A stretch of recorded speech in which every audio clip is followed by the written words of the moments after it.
What up, everybody? Welcome to a brief taping of the Ebo Sosa Show. Before we continue with this, I want you to do not hit the like button and do not subscribe to my channel until the content is done and you deem it worthy of liking and subscribing to. We're going to take that approach to this because I don't think likes and subscriptions should be a routine just because you tune into someone and they tell you to do so. I want you to be genuine and like it so that you hit the like button and subscribe to it if you find this information helpful to you in your existence. So now let me continue and get an apology out of the way first. What I'm about to talk about may seem insensitive to what's going on out here in the world as far as people on the streets and people who are in genuine need. But I'm not talking about those people. I'm talking today about scammers. Common street scammers and the common methods of scamming that they use on people like you and me. I think that, as again, I say that there are people in need out here, but trust me when I tell you from experience, there are individuals out here that know human linguistics so well on a street smart level that they are looking for individuals who seem like they may be generous, gullible, innocent, in any possible way. I apologize for the bumping. My container is being loaded here at Craft. But people are out here looking to take advantage of the innocent. All right? And that's who I'm talking about today. Common scammers, okay? Now, a lot of them that I find to be common scammers are a lot of females, but of course, men can be scammers as well. The best ones are females, which is pretty much what I'm addressing today. And listen, man, let's talk about. I want to do this because I want men and women to be aware and how to recognize these things, these people, and these methods. Okay, so gentlemen, pay attention to what I'm talking about. There are four categories four places I'd rather say, that I'm going to bring to your attention where scammers prey on people. Scammers prey at gas stations, grocery stores, fast food drive-throughs, and ATM machines. So, now what do I mean by these four zones? Well, I'm going to explain to you what they do. Especially with this first one, which is the gas station. Oftentimes, you will find a female at a gas station. What they'll do is they will act as though they are stranded, or they will pull up and park at a gas pump and carefully observe who's pulling up, who's going in and out of the convenience store section, and they will analyze the linguistics of the person to see if they may seem like they're in a good mood. They'll analyze your clothing to see if you're in a uniform like myself. They'll look at the car. They'll look at to see what you're driving and how you're walking, what you look like, how you're moving, and what they will do is they will ask you for some gas money, and they'll usually say the same thing. Oh, I forgot my wallet and I'm running late. That's the most common thing that they'll say. They'll say that they left their purse at home and that they're running late to an appointment or to their job or whatever. Or that's the common thing. Now, it's up to you to loan them some money, or rather, not loan them, because you can't loan a stranger money. A loan implies that you're going to get reimbursed. And they'll actually say that. Can you loan me some money when they're a total stranger? No. You mean, can you give me some money is what they should say. That's the first sign that I pay attention to when they say, can you loan me something? And I don't know who the fuck you are. Okay?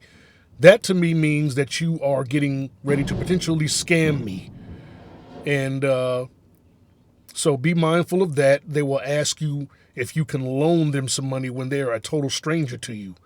All right? As I said, that they will tell you this. It's the same shit all the time. I'm running late to something and I forgot my wallet. Can you loan me some money? See, what these people do, these broads, is they go from gas station to gas station to gas station and they pull the same fucking routine, okay? Until they piece up enough money to have a full tank, or even more sometimes they'll piece up enough money to get some food or whatever. They'll just nickel and dime people here and there. And it doesn't matter how much they get, $2, $5, 50 cents. They'll keep doing this shit all fucking day at different gas stations, And also, to be mindful of this as well with these gas station scammer broads. They're always usually driving some piece of shit car, all right? Fucking, they're very witty.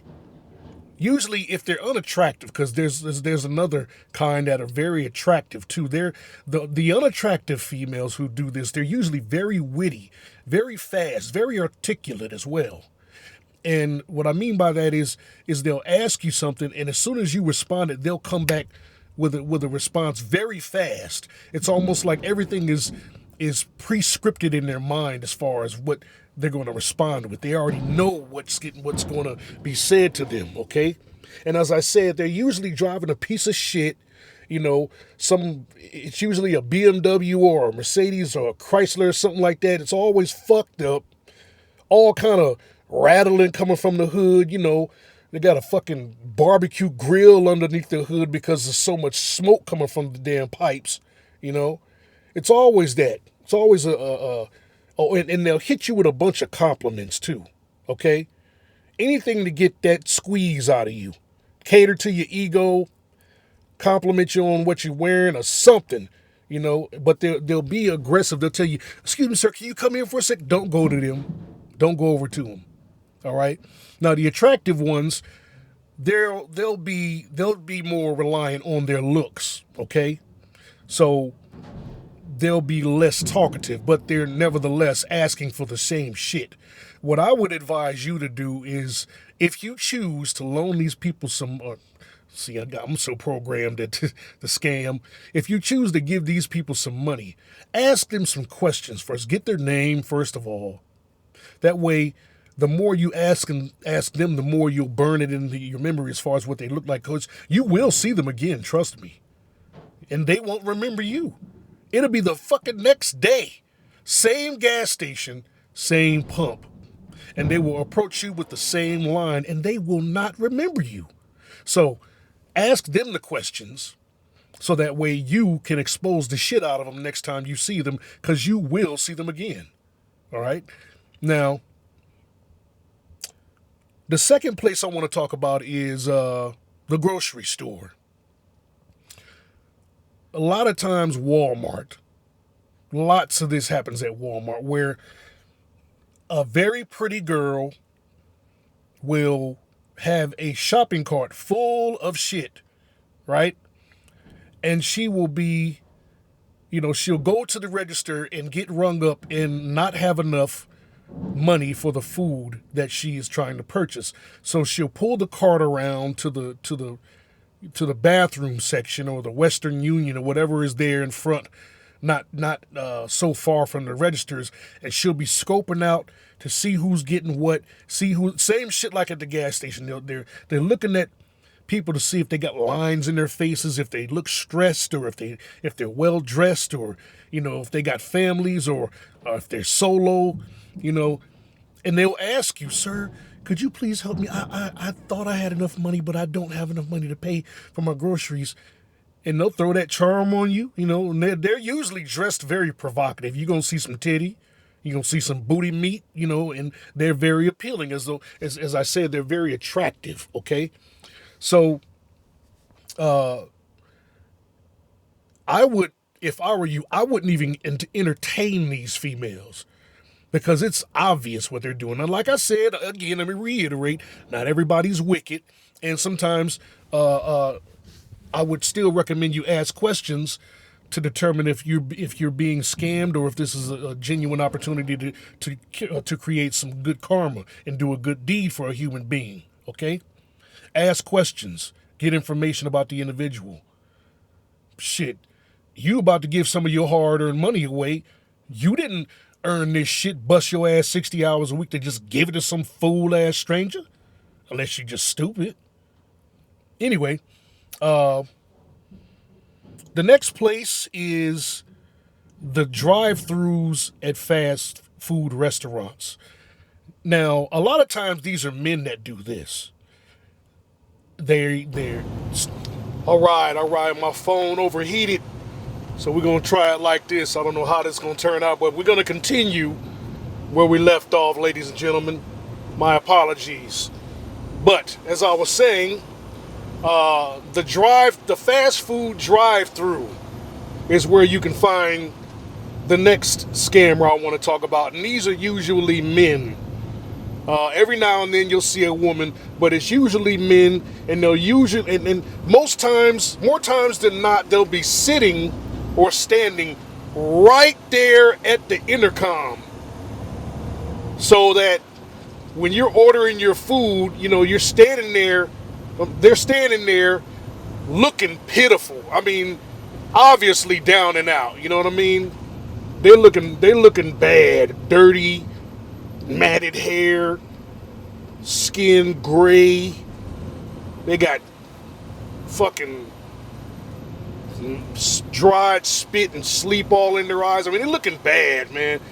So, but that is a result of their condition.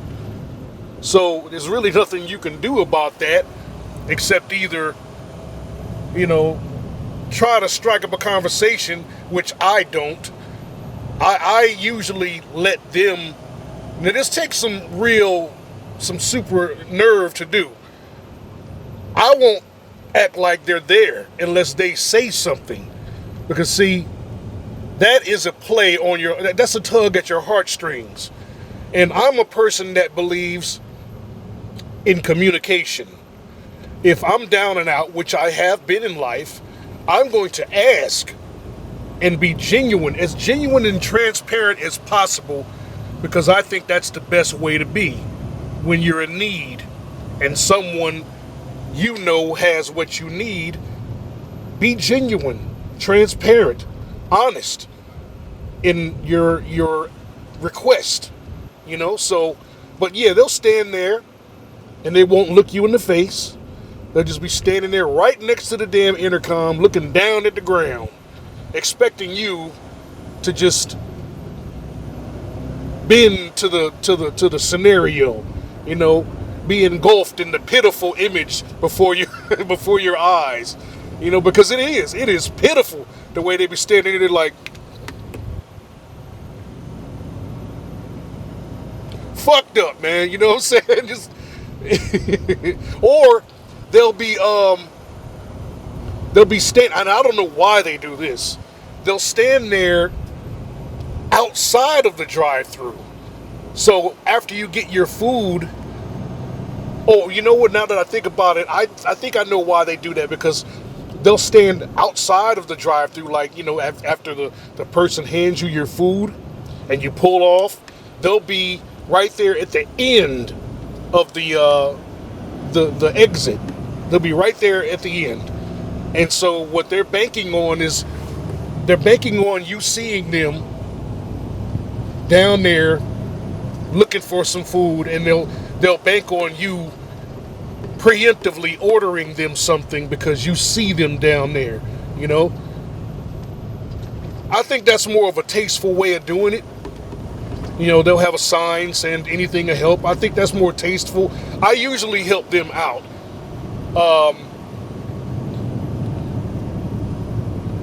Sometimes I've seen some of them will stand behind the intercom. I don't think that's very smart. And as a matter of fact, the last time I seen an individual do this, he looked strung out. He looked really bad. And everyone was just driving past him, ordering their food, not giving him any kind of attention. And when I got to the drive-thru and ordered my food and passed by him, the next person pulled up, and I kid you not, ladies and gentlemen, this man screamed at the top of his lungs, I wish someone would give me some food. I mean, oh man. Because of that, I circled around and bought him some food. Because that motherfucker must have been hungry to do that. Right? he must have been at the end of his rope. Because he screamed so loud, scared the shit out of me. You know? Anyway. Okay, the fourth part, what was the fourth one I said? Okay, there was the, oh yeah.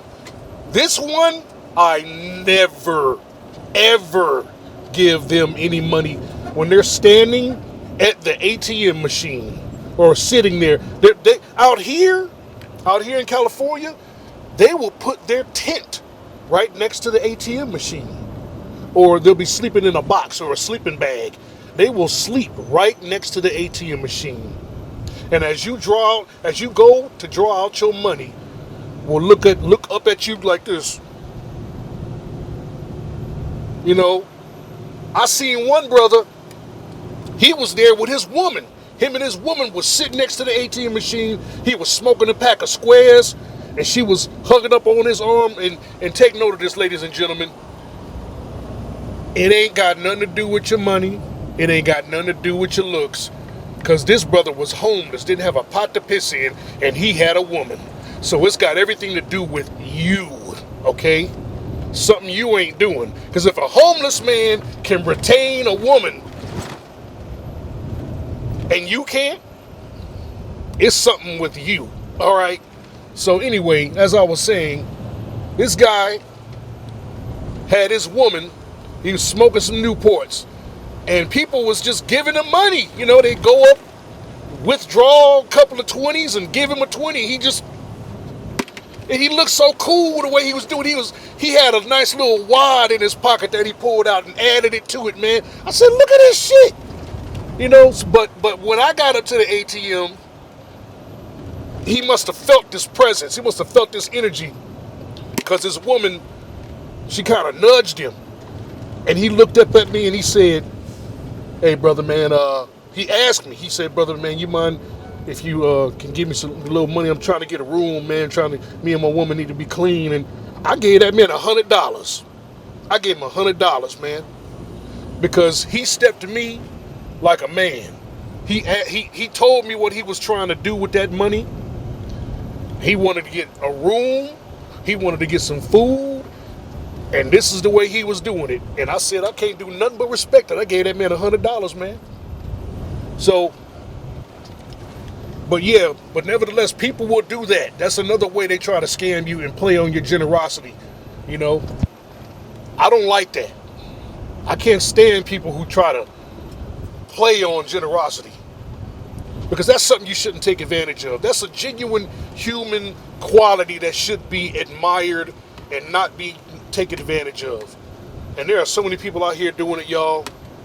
It's crazy. You know,